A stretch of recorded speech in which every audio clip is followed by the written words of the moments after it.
हमारा नज़रिया हमें कामयाबी दिलाता है। हार्वर्ड यूनिवर्सिटी द्वारा कराए गए एक अध्ययन के मुताबिक 85% मौक़ों पर किसी इंसान को नौकरी या तरक्की उसके नज़रिए की वजह से मिलती है, जबकि अक्लमंदी या खास कुछ फैक्ट्स और फिगर्स की जानकारी की वजह से केवल 15% मौक़ों पर ही मिलती है। ताज्जुब की बात यह है कि ज़िंदगी में कामयाबी दिलाने में तथ्यों और आंकड़ों की केवल 15% हिस्सेदारी ही होती है, पर शिक्षा के मद की सारी रकम इन्हीं चीज़ों को पढ़ाने में खर्च की जाती है। जीत आपकी नाम की यह किताब कामयाबी के बाकी 85% 85% के बारे में ही है। अंग्रेजी भाषा में कहें तो एटीट्यूड सबसे महत्वपूर्ण लफ्ज़ है। यह ज़िंदगी के हर पहलू पर असर डालता है, यहाँ तक कि आदमी की निजी और व्यावसायिक ज़िंदगी पर भी। क्या कोई आदमी अच्छे नज़रिए के बिना असफल बन सकता है? क्या कोई स्टूडेंट अच्छे नज़रिए के बिना अच्छा छात्र बन सकता है? क्या माँ बाप, शिक्षक, सेल्समैन, मालिक या कर्मचारी अच्छे नज़रिए के बगैर कोई अच्छा किरदार निभा सकते हैं? हमारा क्षेत्र चाहे जो भी हो, कामयाबी की बुनियाद तो नज़रिया ही है।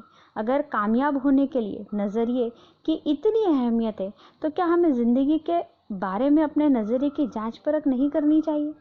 क्या हमें खुद से यह सवाल नहीं करना चाहिए कि हमारा नज़रिया हमारे मकसद पर कैसे असर डाल सकता है? ये एक कहानी के तौर पर हम समझने की कोशिश करते हैं। हीरो से भरा खेत। हफीज़ अफ्रीका का एक किसान था। जब वो अपनी ज़िंदगी में खुश और संतुष्ट था। हफीज़ खुश इसलिए था कि वह संतुष्ट था। वह संतुष्ट इसलिए था क्योंकि वो खुश था। एक दिन एक अक्लमंद आदमी उसके पास आया और हफीज़ को हीरो के महत्व की और उनसे जुड़ी ताकत के बारे में बताया। उसने हफीज़ से कहा, अगर तुम्हारे पास अंगूठे जितना बड़ा हीरा हो तो तुम पूरा शहर खरीद सकते हो। अगर तुम्हारे पास मुट्ठी जितना बड़ा हीरा हो तो तुम अपने लिए शायद पूरा देश ही खरीद लो। वो अक्लमंद आदमी इतना कहकर चला गया। उस रात हफीज़ सो नहीं सका। वह संतुष्ट हो चुका था, इसलिए उसकी खुशी भी खत्म हो चुकी थी।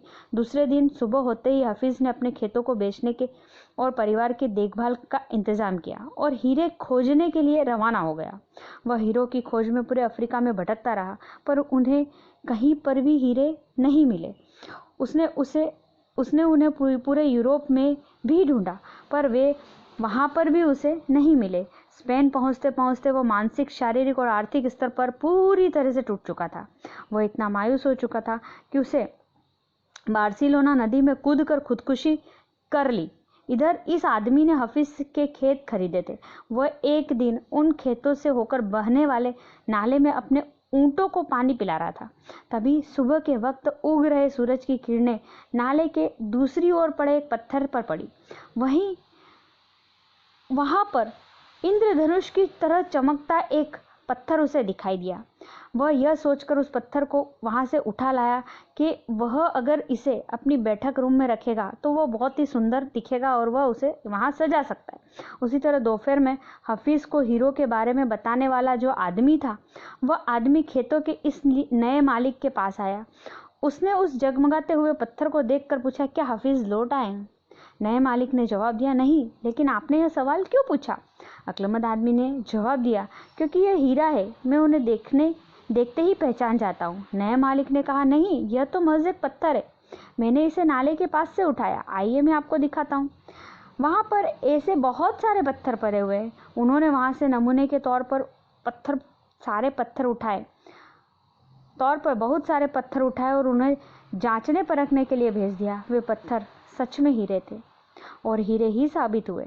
उन्होंने पाया उस खेत में दूर दूर तक हीरे दबे हुए थे। यह कहानी हमें यह सिखाती है कि हमारा नज़रिया कैसा होना चाहिए। जब हमारा नज़रिया सही होता है तो हमें महसूस होता है कि हम हीरो से भरी हुई ज़मीन पर चल रहे हैं।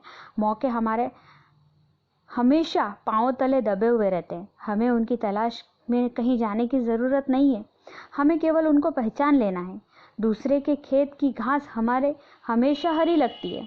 हम दूसरों के पास मौजूद चीज़ों को देखकर ललचलाते रहते हैं, इसी तरह दूसरे हमारे पास मौजूद चीज़ों को देखकर ललचाते रहते हैं। हमसे अपनी जगह की अदला बदली करने का मौका हासिल करके उन्हें बहुत खुशी होती है। जिन्हें मौके की पहचान होती है, उन्हें मौक़ों को खटखटाना शोर लगता है। मौका जब आता है तो लोग अपनी अहमियत नहीं पहचानते। जब मौका जाने लगता है तब उसके पीछे पीछे भागते हैं।